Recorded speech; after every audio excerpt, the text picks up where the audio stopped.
नई दिल्ली के भारत मंडपम में आयोजित एआई समिट ने वैश्विक स्तर पर भारत की भूमिका को एक नई पहचान दी है। कांग्रेस के वरिष्ठ नेता शशि थरूर ने गुरुवार को इस आयोजन की खुलकर सराहना की।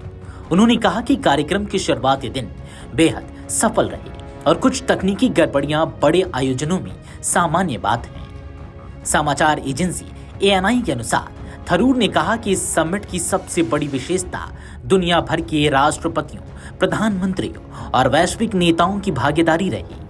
उन्होंने बताया कि सभी नेताओं ने एआई के विकास में एकत्रित वैश्विक दृष्टिकोण अपनाने और समाज पर उसके सकारात्मक प्रभाव को प्राथमिकता देने की बात कही। थरूर के मुताबिक भारत ने इस क्षेत्र में नेतृत्व की भूमिका निभाई है और यह देश की बढ़ती वैश्विक साख का प्रमाण है। एआई समिट के दौरान रक्षा सहयोग का मुद्दा भी चर्चा में रहा। थरूर ने फ्रांसीसी लड़ाकू विमान राफेल को लेकर कहा कि इसके कुछ हिस्सों का निर्माण भारत में हो रहा है, जो डील का सबसे अहम पहलू है। उन्होंने कहा कि यह न सिर्फ भारत की रक्षा क्षमता को मजबूत करेगा, बल्कि रक्षा क्षेत्र में आत्मनिर्भरता को भी बढ़ावा देगा। थरूर ने स्पष्ट किया कि भारत की रक्षा नीति आक्रामक नहीं, बल्कि रक्षात्मक है।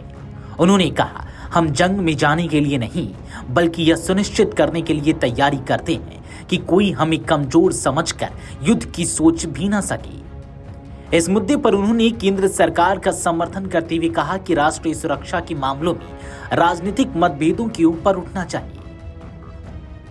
आपको बता दें कि दिल्ली में आयोजित इस समिट के दौरान फ्रांस के राष्ट्रपति इमैनुअल मैक्रोन ने भारत द्वारा 114 राफेल लड़ाकू विमानों की खरीद और को प्रोडक्शन की योजना का समर्थन किया। उन्होंने इस सौदे को लेकर उठी आलोचनाओं को खारिज करते हुए कहा कि यह दोनों देशों के बीच रणनीतिक साझेदारी को और मजबूत करेगा। भारत की रक्षा खरीद परिषद यानी कि डीएसी ने हाल ही में भारतीय वायुसेना के लिए 114 राफेल विमानों की खरीद को मंजूरी दी है। रक्षा सचिव राजेश कुमार सिंह के मुताबिक यह पहली बार होगा जब राफेल विमानों का निर्माण फ्रांस के बाहर किया जाएगा। मेक इन इंडिया कार्यक्रम के तहत इन विमानों में 40 से 50% तक लोकलाइजेशन सुनिश्चित किया जाएगा। एआई समिट और रक्षा सहयोग के संगम ने भारत को तकनीक और रणनीतिक साझेदारी के केंद्र में ला खड़ा किया है। एक ओर जहां कृत्रिम बुद्धिमत्ता के क्षेत्र में भारत वैश्विक नेतृत्व की भूमिका निभा रहा है, वहीं दूसरी ओर रक्षा क्षेत्र में आत्मनिर्भरता की दिशा में बड़ा कदम उठाया जा रहा है। राजनीतिक मतभेदों के बीच भी राष्ट्रीय सुरक्षा और तकनीकी प्रगति जैसे मुद्दों पर व्यापक सहमति का संदेश इस समिट से निकलकर सामने आया है।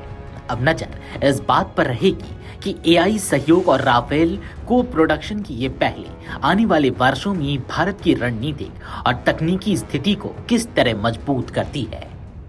वीडियो डेस्क अमरुजाला.com। अगर आप ये वीडियो YouTube पर देख रहे हैं तो हमारे चैनल को सब्सक्राइब कर बेल आइकन दबाएं और Facebook पर देख रहे हैं तो हमारे पेज को लाइक करें।